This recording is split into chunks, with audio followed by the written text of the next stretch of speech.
جهت آلمان که نگاه بکنید در واقع دو تا دادگاه با هم جریان داشت. یکی دادگاه افکار عمومی بود، یکی دادگاه میکونوس بود. این دادگاه افکار عمومی بود که اون حکومت آلمان رو مانع میشد که مزاحم کار دادگاه میکونوس بشود و این دادگاه افکار عمومی رو در واقع مخالفین ایجاد کردن با موفقیت کامل. پس نتیجه این که از نظر آلمان حکومت فعلی در وضعی قرار گرفت که نمیتوانست در امور دادگاه دخالت کنه، حتی مجبور شد که اجازه بده ماموران اطلاعاتیش بروند در دادگاه و بعضی از سوالها هم جواب بدهند. این جهت آلمان رو به طور مختصر در واقع گفتیم. اما از جهت ایران به قضیه نگاه کنیم. خب این رژیم اول چیزی که همه به ذهنشون میرسه و میبینن این 4 سال و نیم این قضیه طول کشید، از تحقیق و بازپرسی و بازجویی و تا برسد به دادگاه که 3 سال و نیم طول کشید. 3 بار و نیمش 4 بار و نیم هیچی، نیم بارم نه. این با این مسئله برخورد قضایی نکرد. حالا آیا نمیدونه که میگویند که دادگاه سیاسی بود؟ این رژیم، سران این رژیم نمیدونن که معنای این که وقتی میگویند یه محاکمه سیاسی شروع شد و تمام شد یعنی چی؟ یا میداند و به اصطلاح وارونه حقیقت رو میگویند. وقتی میگویند یک دادگاه سیاسی شد یعنی اینکه او رو از قوه قضاییه گرفتن آوردن در حیطه عمل قوه مجریه مثلا حکومت به طریق سیاسی موضوع یک معامله کردن و حل کردن.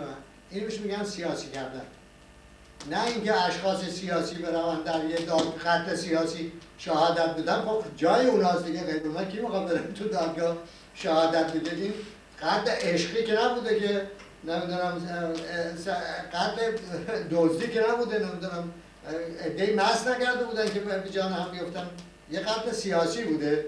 طبیعی است که اشخاصی باید به اونجا بروند شهادت بدن که اطلاع دارن از چند چون روابط سیاسی و میتوانن به دادگاه اطلاع بدهن که این قتل چرا واقع شد، چگونه واقع شد، برای چه نتایجی واقع شد. غیر اشخاص سیاسی بعیده که در همچه دادگاهی بتوانن بروند شهادت بدن، این اطلاع ندارن. سیاسی کردن یعنی همون که ببرید و این رژیم تمام مدت هی مانور میداد که این رو از امر قضایی تبدیل کنه به امر سیاسی. نتیجه این شد که افکار عمومی در دادگاه افکار عمومی محکوم شد به بی‌حقی. مردم محکوم گفتن آقا شما اگر راست میگید این دستگاه قضایی ماست، برو دلایل اونجا عرضه بده ببینیم که شما حق داری یا اونا حق دارن. شما حتی یک بار نرفتی به اون دادگاه بگی که آقا این اتهام غلطه به این دلیل. یک بار. حالا میگیم یک بار، ممکنه بگوید که یک 32 صفحه‌ای برای مصباحی ما فرستادیم به اون دادگاه. اما همه میدونید که این نه امضا داشت نه مهر داشت، یک 32 ورقه یک اتهاماتی که وزارت خارجه آلمان میگفت که این حکومت ایران داده، اما حکومت ایران میتوانست تکذیب کنه بگه من ندادم. تازه همونم رسیدگی کردم معلوم شد سر تا پا دروغ و جد. خب این یک عامل مهم شد که بعد روشن کرد که این رژیم کار خودش بوده. دو عامل دیگه این که دقت بکنید شما به این جریان دادگاه، می‌بینید این جریان تجزیه این رژیم هم بوده. همینجور که دادگاه میرفته جلو، این رژیم هم از درون تجزیه میشده به گرایش‌های مختلف. خب همه اون گرایش‌ها در سیستم‌های مافیایی، برای اینکه اگر تعداد خانواده‌های مافیایی زیاد شد، همه می‌دانن اینها دایره اشتراکشون کم میشه. برای اینکه یک عملی رو با هم به اتحاد انجام بدن باید همه موافقت کنن. خب چند تا عمل پیدا میشه همه درش موافقت کنن؟ بیشتر اعمالی میشه که همه باش موافق نیستن. عیناً هم همینجوری شد. خب تو این قضیه دادگاه که همه سود نداشتن که یک عده سودشون در این بود که اتفاقا رسیدگی بشه به این ماجرا در خود اون رژیم. پس حاضر نبودن با اونهایی که زیان میدیدن از یک رسیدگی واقعی همصدا بشوند. پس اون رژیم نمیتوانست به اصطلاح به عنوان یک مجموعه عمل بکنه. سازهای گوناگون میزد. یک حرفی رو این آقای رفسنجانی میزد، فردا یک مانوری آقای فلاحیان میداد، تمام کاسه‌گوزی رو به هم میره. فوق و این به اصطلاح مخالفان هم که بیکار نبودن، همه دار میبردن دادگاه.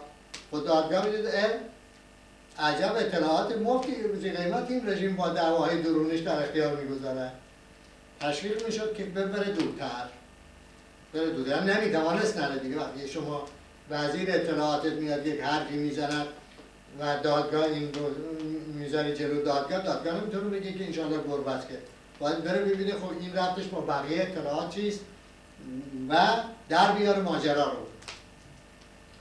و شما غافل نباشید از اینکه همین اختلافات بود که سبب شد که شاهدای بسیار ذی‌قیمتی در اختیار دادگاه قرار گرفت. در اثر اون برخوردها و تصفیه‌های درونی بود که این شاهدها توانستن از اون بیان بیرون از اون رژیم و در دادگاه حاضر بشوند و حقایقی رو بگن که دادگاه رو از قول خود از ابهام بیاورد بیرون، روشن بکنه مسئله رو برای دادگاه. حالا به همین مقدار اگر ما قناعت کنیم از جهت ضعف‌هایی که اون رژیم داشته و رفتارهای نادرستش که اثر گذاشته بر این استقلال دستگاه قضایی آلمان که توانسته کارش ادامه بده، میرسیم به این که مخالفان در اون دادگاه یک صحنه‌ای شد که همه رفتن در اونجا به اصطلاح حق از باطل شناخته شد. دو امر اساسی است در این مسئله دادگاه. یکی این که اون رژیم چون با به اصطلاح میخواست سیاسی بکنه، یعنی قضیه با قدرت رو خودش با قدرت میخواست مسئله رو حل کنه، یعنی زور. خب حکومت آلمان هم که قوه سیاسی است دیگه، وقتی میخواد فشار بیاره ناچار فشار به عنوان قدرت میآورد. پس این دو طرفی که با هم بودن تو دادگاه به عنوان قدرت حاضر بودن. اگر فرض کنیم مخالفان هم میرفتن به عنوان قدرت میخواستن با اونا درگیر بشن و شکست بخوردن، برای اینکه زور اونا بیشتر. چنانکه اونهایی که رفتن اونجا به اصطلاح قدرت نمایی بکنن، یک دروغا و راستای به هم بافتن و سرشکسته بیرون آمدن. زورپرستای رقیبی دارن میگن. البته میدونید که بعد از صدور حکم تا توانستن به قول خودشون شروع کردن به میوه چینی، ولی همه میدونن که در اون دادگاه چه گذشته جلو چشم اینجا غرب و اونم گفتم یک دادگاهی بود که دائم زیر نظر مطبوعات بود، همه میدیدن چه جوری میگذره. حالا بعد از صدور حکم تشریف بیاری بگی من هم شریک، خب بقیه میگن که تو چه کاره بودی تو اون دادگاه.